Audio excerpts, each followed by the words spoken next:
guys, beautiful day. Today we're going to talk a little bit about shocks and some of the options that are out there. And I did a lot of research, a lot of grinding my teeth and wallowing around trying to figure out which shocks are the best. It's a big world of shocks out there, and I'm going to talk about why I made the choice I made and why I think that's the best choice for anyone with one of these with stock suspension. Hey guys, shocks are critical to a good ride, and we all know we default to the best, right? Like, I want King shocks, I want Fox shocks, I want some sweet off-road shocks, and then you open your wallet and you realize, if I want Fox shocks, I may as well get that 2-inch leveling kit. And if I'm gonna do that, I may as well get that heavy-duty steering. And if I'm gonna do that, and then it just snowballs. So with my truck, I'm trying to keep the modified stock, mainly because I just don't have money. I could spend $1 million on this truck, but I don't have it. So you know, everybody's got a budget to work with, which is kind of what my channel is about anyway. It's kind of about what normal people do. I don't have money or trucks to literally burn like some people on YouTube. So instead, you can see what normal people are able to do. So King are too expensive. Fox are expensive as well. And the key to why those are such good shocks is because they're custom tuned, right? You have shops and people that provide the lift kits, but they custom tune them to a specific set of springs. Originally I found some Carly shocks that I liked, that the price was on point with these, which I'm giving away which ones I picked here, which shocks I picked.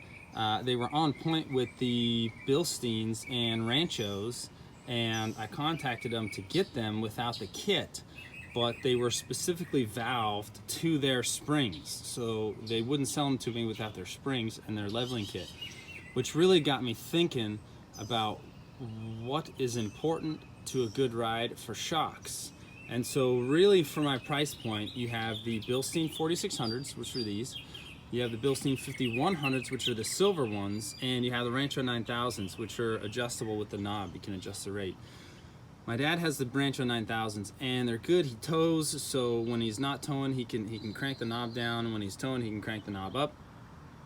I wasn't completely sold on that, and to be honest, I did not like the ride in this truck. It was super stiff.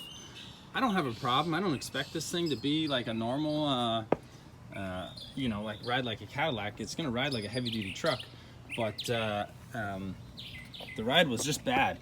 And so in doing research, came down to the Bilstein 4600s or the 5100s, which are the silver ones. And what I found in a lot of research trying to figure out what the difference is the Bilstein 5100s are not specifically tuned for application, right? So they are designed for extended lengths, for lifted applications. So what that means is everyone that's rolling around, you know, you could count this guy's got Bilstein silver ones, and this guy down the road's got Bilstein the 5100s.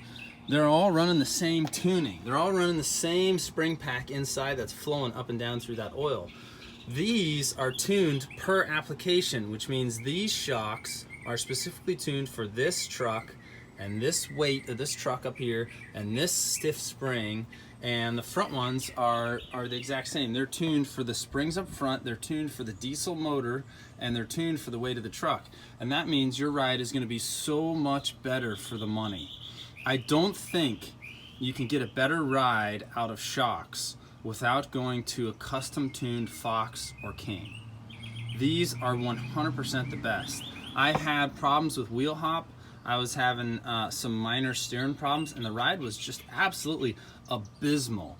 And putting these shocks on completely solved it. I have 0 wheel hop now, especially when it's raining, and the thing rides so good that I was actually shocked. And my wife, who hadn't even ridden in the truck for months, as soon as she got in the truck, she was like, whoa, what's wrong with your truck? And I was like, why? She's like, why is it riding like it feels like it's floating over all the bumps? She could not believe how good it rode.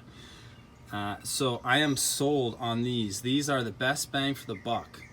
Highly, highly, highly recommend them. And they're crazy easy to install, especially the rear. I mean, if you don't know shocks, there's literally a bolt up high and there's a bolt down low, and that's it. These trucks are super easy to work on. The front was a bit more intensive. There's one bolt on the bottom, and then you can see there's 1, 2, and 3 on the inside, and then the perch, the hardware and stuff, and the bushings that the shock mounts to are really, really, really quality.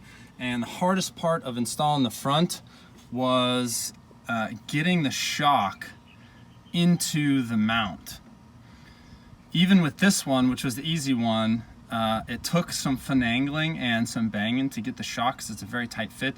The other side, you can see in there, on the other side, this the inside of this mounting point had some mauling. So we were trying, the shock would not go down. So I actually had to take the shock out. I had to jack up the truck. I had to weave a Dremel in, and I had just enough movement of the Dremel. I could grind away the mauling on the inside and finally get the shock down, and it was such a pain. But thankfully my father-in-law was there to help me do it. And in fact, look at this, look what I'm seeing there. That is no go. So I plan on upgrading those too. So stay tuned if you want, and we'll do a video replacing these. Look at that.